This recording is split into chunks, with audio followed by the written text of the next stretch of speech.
The Rams' 2024 schedule has officially been released. How many primetime games did the Rams get? We're breaking it all down here on Locked On Rams.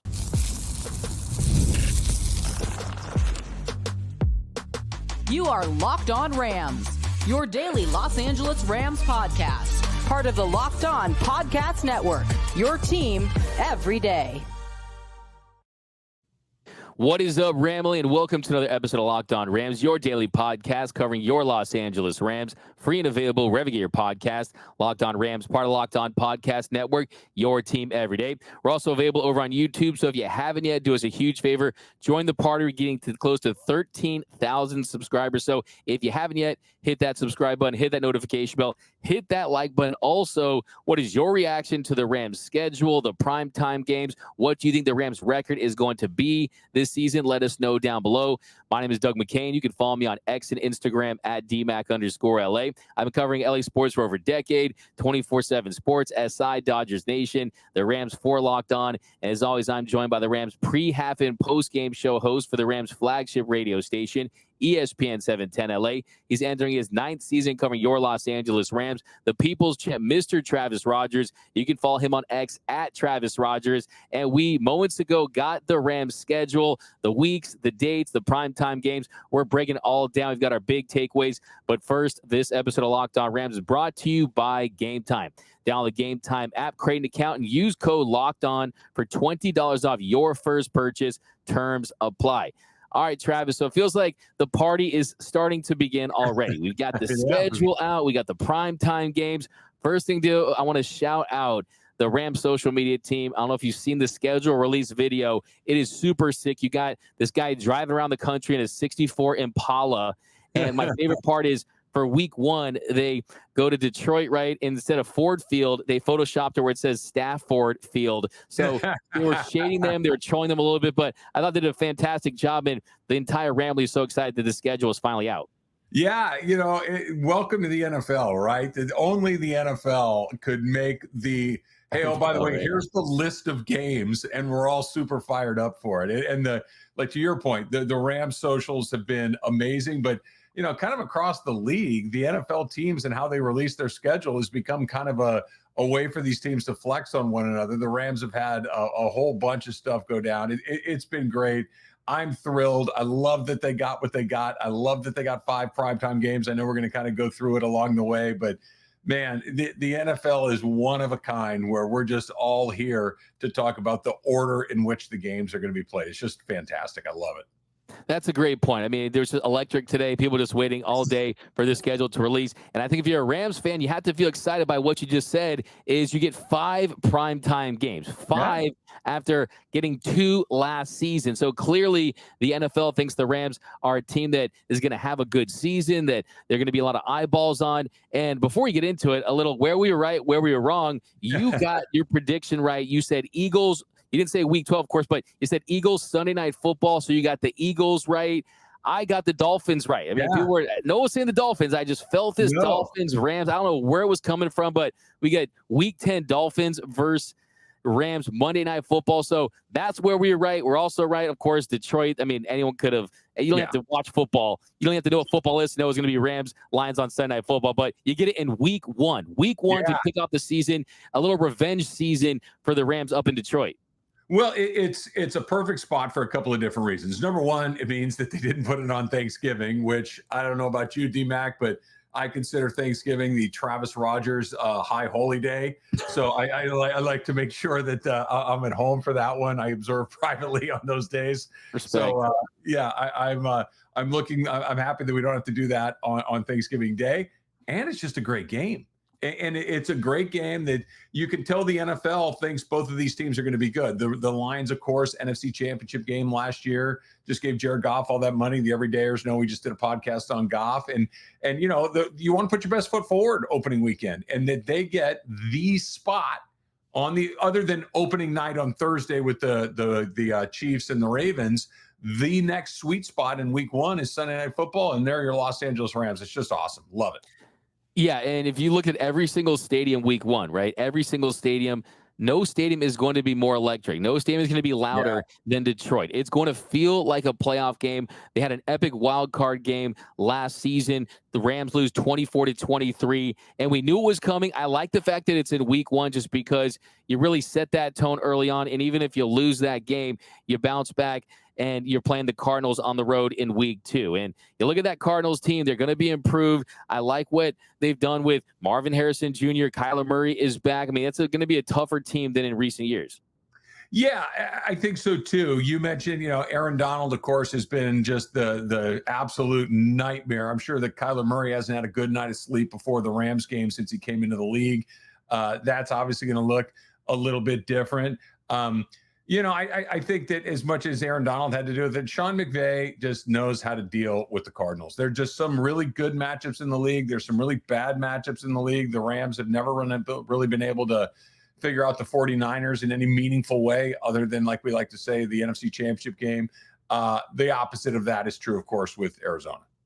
Absolutely. I just think the way that Jonathan Gannon has that team playing, it's not going to be a cupcake, especially in week 2 when all teams really think that that's their year, right? We know week 1, week 2, they tend to lie. So you get 2 consecutive division matchups after that Detroit game. You get the home opener in week 3 for the second consecutive year against the 49ers at home. And we know this 49er team, Super Bowl expectations last season, the Rams split. The first one, they were in that game. You had the big Darion Kendrick penalty to Deebo Samuel at the end of the first half. I mean, they were in that game until they weren't, and then they win late in the season. Of course, the 49ers, they were resting their starters. You had Carson Wentz in on that one. But, I mean, if you're going to catch the 49ers, really early in the season is when to do it. In 2021, they were 2-3 to start the year. 2022, they were 3-3 in the first 6 weeks of the season. They had 3 straight losses in October last season. So I think that you catch them early, and you could be a team for the Rams where if you split those first 2 games, you really want to get that win at home early, and it's a home opener, right? So it's going to be good. Yeah, look, we can get into who we think is going to win and lose these games. I'm sure we'll do that over the course of the next couple of days here, but Detroit on the road, that's far from a gimme. Arizona, on the road, you probably like them right there, but all of a sudden San Francisco at home, that is a tough 1-2-3 right out of the gate, all conference games. And look, let's be honest, the NFC could very likely come down to Detroit, San Francisco, Los Angeles, Philadelphia, Green Bay. These are all teams that the Rams play. That I know it's early, and this is why we talk about this schedule the way that we do, is that it may be week 3. It may be in the middle of September, and where, it's still 100 degrees in LA, and we're thinking the playoffs are a million years away. And then you look back and go, that week 3 loss to San Francisco is the reason we got to go on the road to Green Bay or on the road to Philadelphia, because you're just one spot down as opposed to being the division champion. You're the wild card team. These are very big opening games for the Rams. Absolutely. And with the 49ers, I mean, you got TNF later in the year. You get the home opener early in the season. If you can get a split, you'll definitely live with that. But I think it's good to have a little bit of a measuring stick game that early on the season. San Francisco is absolutely going to provide that. And we're going to do deep dives on all these matchups. But one thing about that 49ers and Rams matchup is, there's going to be a lot of 49ers fans in the building, right? I think that could work to the Rams' favor early on the season. This kind of, us against the world, right? The Rams versus everyone mentality. I mean, I think that they're out to prove that they've kind of gotten past that 49ers monkey on their back type of thing. So I like them in that one. Then week 4 at Chicago. So you don't have to go to Windy City. You don't have to go to Soldier Field when it's cold later in the year. I like the fact that Caleb Williams playing just a handful of games, so he's not going to really have his footing. I mean, he's still going to have a learning curve, and kind of reminds me of last year when you had Anthony Richardson early on the season. So I like the fact they're playing the Bears early on the season on the road. The Chicago in September, October, perfect. Chicago after Halloween, you have no idea what you're going to get. The weather could be terrible, and I like what you said about Caleb Williams. I think he's going to be a really good player. I think he's going to be a very, very good pro. But most guys are not great in their 3rd week in the league at the quarterback position, 4th week in the league at the quarterback position. So I think they're catching that one at a really good time too. No doubt about it. You got that first 10 a.m. start of the season. You got 3 of those. So really you want to take 1 out of 3, 2 out of 3 of those, and you feel really good about that as well. But we got more of the schedule to break down. Our big takeaways from the Rams 2024 schedule release. That's coming up next here on Locked On Rams. It is winner take all time in the NBA, right? We just had one of the Eastern Conference Series ends. We've got winner take all time in the NHL. They're coming right down to the end. And at FanDuel, they're giving you a shot to bring home a big win of your very own. Because right now, new customers, you get $150 in bonus bets with any winning $5 bet. So you put $5 out there, you hit, and you get $150 in bonus bets to put on spreads, put on money lines, to put on player props, to put on anything you want at FanDuel. And there is a whole lot more, but you got to go to FanDuel.com/locked on. That's FanDuel.com/LOCKEDON, FanDuel.com/locked on, and make every playoff shot count. And don't forget, there's a major championship this weekend, right? You got the PGA Championship. You like a little golf the way that I like golf? FanDuel's got you covered there. There's all sorts of parlays and fun stuff. Miss cut, make cut. You can't miss it. FanDuel, America's #1 sportsbook. And welcome back to Locked On Rams. Thank you for making Locked On Rams your first listen every single weekday. Free and available wherever you get your podcast. Locked On Rams, part of Locked On Podcast Network, your team every day. All right, Travis, let's get back into it. Week 5 versus the Green Bay Packers at home. Last season was one of the most uneventful, uninspiring football games of the season. You had Brett Rippon in Lambeau Field. It was really an ugly game. This year, you have teams coming off a lot of momentum, right? I mean, Jordan loved the way he's playing. This team with Matthew Stafford and this Rams offense, expect to see more points than you did last season. And you have a 4-game losing streak against the Packers. But I think this is one of the most pivotal games of the season for the Rams because it's right before that week 6 bye. You don't want to go into that bye 2-3. You want to go into that bye with a winning record. And that Packers game at home, lots of cheeseheads in the building, could be a very tough, difficult opponent. Yeah, for sure. I want to go back to what you said at the beginning, that you go back to these two teams playing each other last year in Green Bay. And, you know, I've been covering the Rams since they came back to Los Angeles. Like you mentioned at the top of the show, this will be my 9th year doing it. That's the worst game I've watched the Rams play. It wasn't close. And by the way, they kind of had a chance to win that game because Green Bay was nearly as bad for most of the afternoon. They both made the playoffs. So go figure. Every time you think that a game is going to be awesome or the opposite, you think a game is going to be a dog, it doesn't mean that those are bad teams. It doesn't mean that that game doesn't matter. And I every time I see Green Bay on the schedule with the Rams, I think of cold weather in Lambeau Field and really struggling. This obviously would be at home. It's the first time we've seen Green Bay in Los Angeles since the first year that they came back to town. So it's certainly exciting. And like you said, I think there are going to be a lot of Packer fans in the house.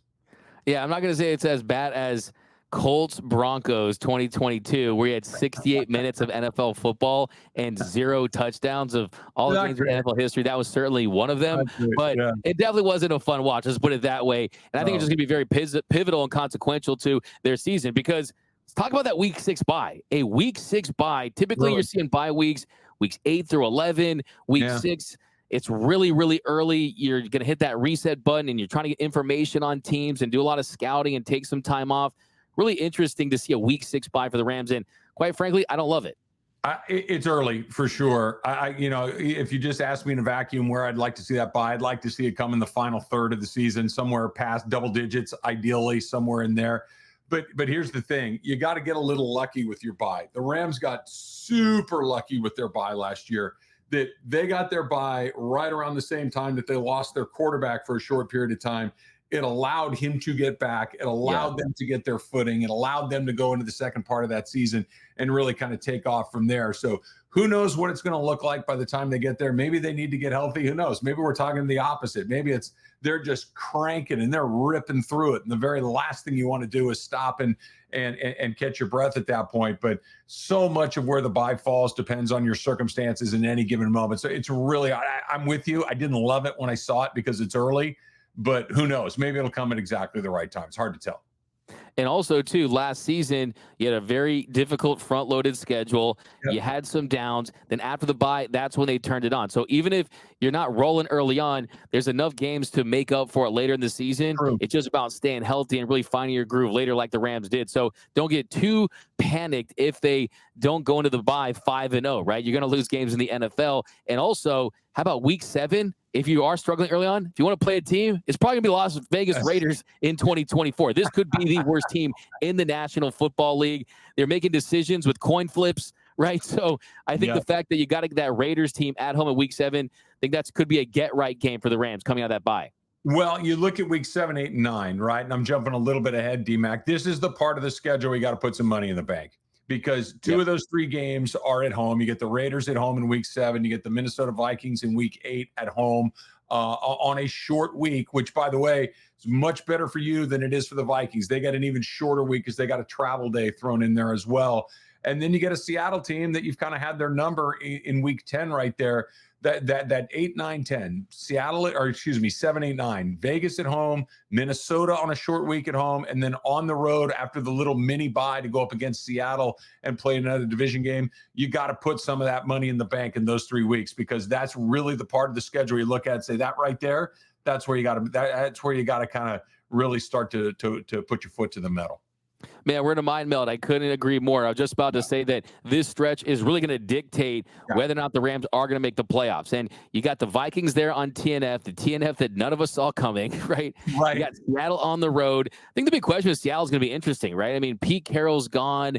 You got Mike McDonald. Geno Smith is still there, and he's still not riding back, even though they wrote him off and this and that, right? So it'll be interesting to see what you get in Seattle. But week 10 versus Miami, I think it's going to be interesting too, because you never know with the Dolphins. I mean, either they're rolling at that point, they're reeling at that point, they're having injuries at that point. I mean, they're a very tough team to predict, but I love that matchup at home. But I love the fact that the Rams are 2-12 all time against the Finns. You like it because you called it. You like it because the Dolphins was the one. Lap, baby. I think the Dolphins is going to be that primetime standalone game, and you were right about that. It's the one Rams game that is a Monday night game. It's the one that they get that's not on a Sunday or a Thursday. So that's certainly exciting right there. I think, and again, it kind of kicks off the next chunk of that schedule where it's going to be a little bit of an uphill climb.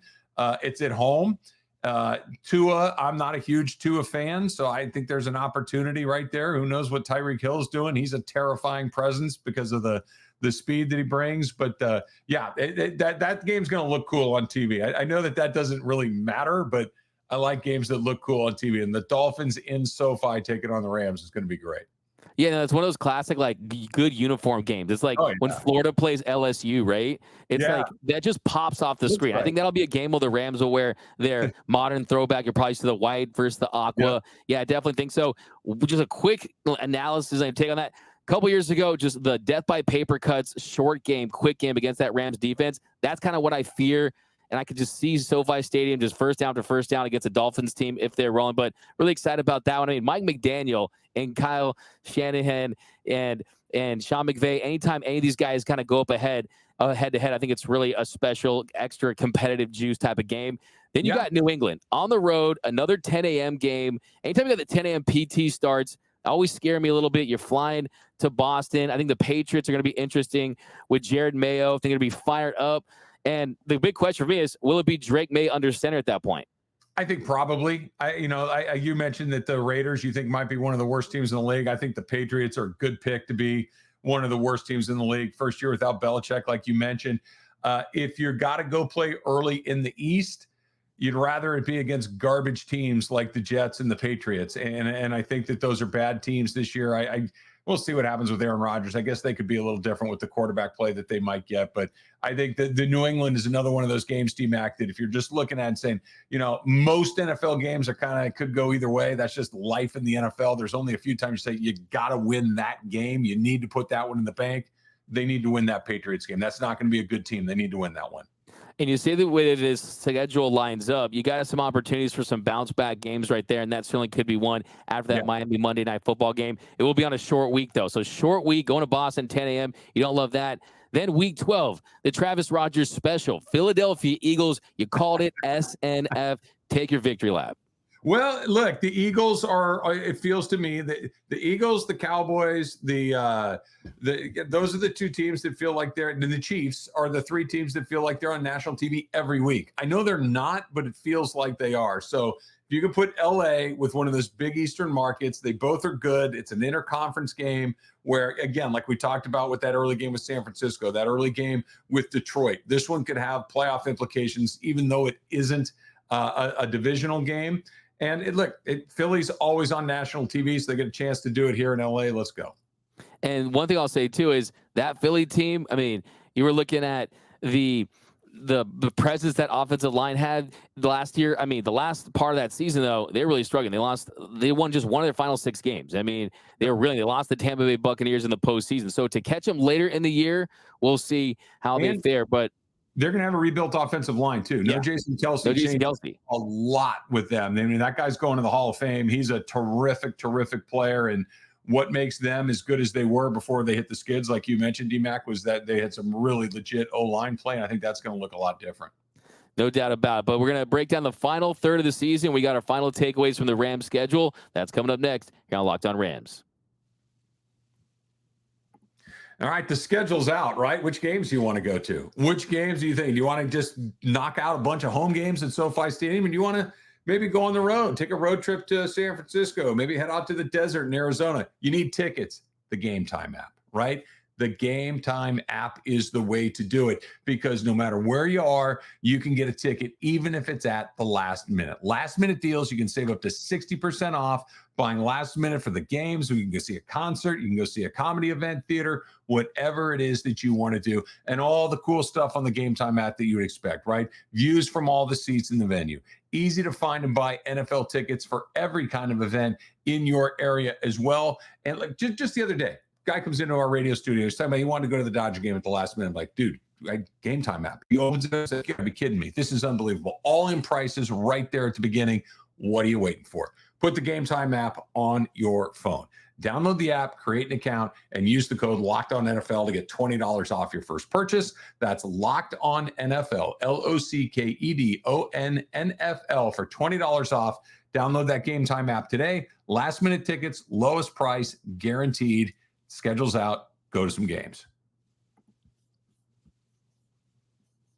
And welcome back to Locked On Rams. Thank you for making Locked On Rams your first listen every single weekday. Free and available wherever you get your podcast. Locked On Rams, part of Locked On Podcast Network, your team every day. So we'll pick it up in Week 13. You got the Nickel Roby Coleman special there against the New Orleans Saints in New Orleans. I always just start to bring it up because I know if a Saints fan hears that name, it like ruins their not just day, like week, but like probably month, right?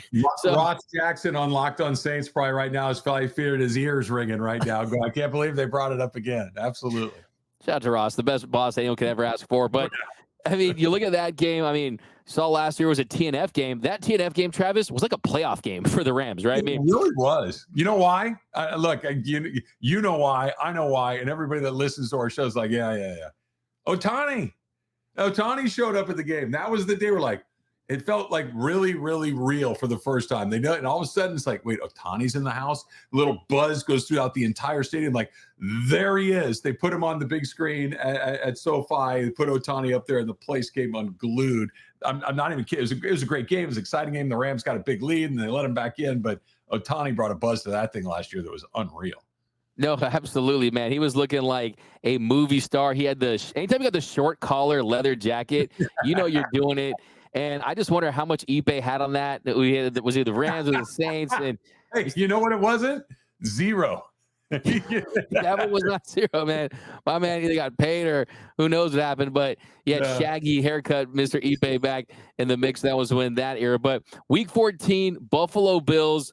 Bills are always tough. I mean, you lose to the Bills 35-32 in 2020. They lost from 31-10 on ring night back in 2022. And then you look at the way this team is lined up. The Bills early in the season adjusting to life without Stephon Diggs. By this point of the year, they're probably going to be adjusted, and Josh Allen's probably going to be, once again, one of the best quarterbacks in this league.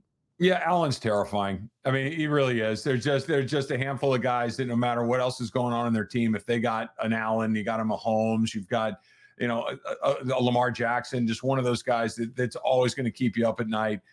He's certainly there. I think that the Buffalo game that's interesting to me is the following week. Obviously got San Francisco again on a short week. That's their other Thursday night game. Once you get through week 15, your last 3 weeks, 16, 17, and 18, kind of goes back to that money in the bank situation where you just really, with San Francisco, after San Francisco, should say, at the Jets, the Arizona Cardinals at home, and then you finish with back-to-back home games, Arizona and Seattle, 2 division games. That's an opportunity to kind of come in home with even if you're chasing a game with those last 3 to go, you feel like you can kind of run the table right there. I think that's a real opportunity.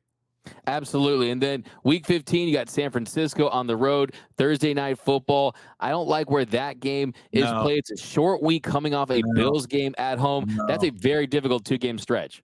Yeah, that's look, you hope to split.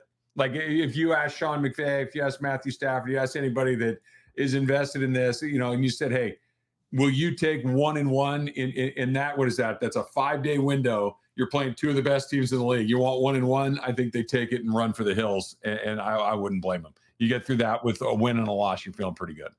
And then you go to New York, another 10 a.m. game. We saw what happened last year against the Giants. It was a pretty ugly game where the Rams escaped with a 26-25 win. We'll see where that Jets team is. You just never know at that point of the season. Then week 17 at home against the Cardinals. I think at the very worst, you split against the Cardinals. I think you have to hope to go 2-0 against them. And then week 18 against Seattle, I'm hoping that the Rams have had the type of season where you're resting starters there. We know how Sean McVay feels about that, but I think that at that point of the season, it's very difficult to predict. But I like the fact that Seattle at home, if you need that win, if you're in a situation where you need that win to squeak in, that's a team I'm pretty confident you can get that dub against late in the year. Yeah, again, they got a new coach, so they're going through a bit of a culture change right there too. So I tend to agree with you on that one. I think the one that's interesting, and just at first glance, it's the Jets on the road, 10 a.m., like you mentioned, in week 16 on the 22nd. But the Rams, they're on the short week the week before, which is bad news against San Francisco. But give Sean McVay 10 days to get ready for somebody. I like his chances a lot. That Sean McVay coming out of the bye is a very, very good coach. I think that if you the downside is you got a short week going into San Francisco. The good side is a team that you should probably beat. You get a little extra time to get ready for them in New York. I like that spot too. There's no doubt about it. I mean, the way that lines up, it should be favorable. You really should have taken care of your business before then, hopefully. And there's really nothing I hate about the schedule. I mean, don't love the week 6 bye, but you kind of make up for a little bit with those mini buys with Thursday night football. Also, too, you don't have 3 consecutive road games. No 3 consecutive road games. I like that about this schedule. I think it's front loaded. That first part of the schedule could definitely be difficult, and you're adjusting to life without Aaron Donald early. That is going to be something that's going to keep me up at night. But really, I think it's a pretty fair schedule. It's ranked as the 17th most the most difficult schedule in the NFL. But this is the NFL, right? It's an exercise in futility, right? It's like trying to fill out your NCAA tournament bracket. You just have to take it with a grain of salt. Yeah, you do. And the one part that I haven't had a chance to kind of go through and look at everybody else's schedule too, the one thing that really determines a lot of this is how much rest does your opponent have coming into play? How many people are you getting on a short week? How many people are you getting on the mini bye that are coming in? Because that rest differential can make a huge difference in your ultimate record. And I'm sure that the people far smarter than I am are compiling all that is advantages and disadvantages, and that'll start to trickle out over the next couple of days. But generally speaking, I agree with you. There's a couple of tricky spots in it that I think that you got to be a little cautious. At New Orleans, Buffalo, San Francisco, Philadelphia before that. That's a 4-week stretch that is very, very challenging. And then right out of the gate with Detroit, San Francisco, at Chicago, Green Bay for your first 5 games.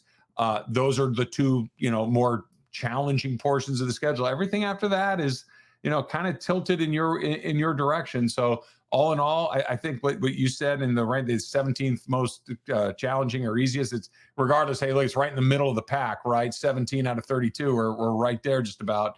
So it's not too bad. They're a good team. So only bad teams get easy schedules. They're not a bad team. So I think they landed about the best place you could hope for.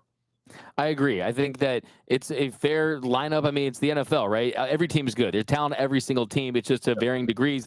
Only thing that concerns me is right now you look at it, it looks like a middle-of-the-pack schedule. But let's say the Jets and Aaron Rodgers, they're actually good this season. That back-to-back-to-back, Bills, Niners, Jets, with the Niners on TNF and then the Jets on the road 10 a.m., that stretch scares me a little. It's more difficult than what we saw last season where they were able to stockpile and stack wins late in the year to get to the postseason. But, hey, the good thing is this really feels like the NFL's back now. Let's just wait like a couple more months. It's like we're going to be back to agonizing no football for a while, but let's just get these games started tonight, man. I mean, come on, why are we waiting? I can't wait. We're going to get some mini camps here. We're going to get some OTAs. We're going to get some stuff along the way, but it was a good day, D-Mac. We get to talk about actual matchups, actual games, even if they're not going to happen for about 4 months from now. 5 primetime games. I'm happy about that. But that's going to do it for this episode of Locked On Rams. My name is Doug McCain. You can follow me on X and Instagram at DMAC_LA. And, of course, you can follow the People's Champ, Mr. Travis Rogers, at Travis Rogers. And until next time, whose house is Locked On Rams house?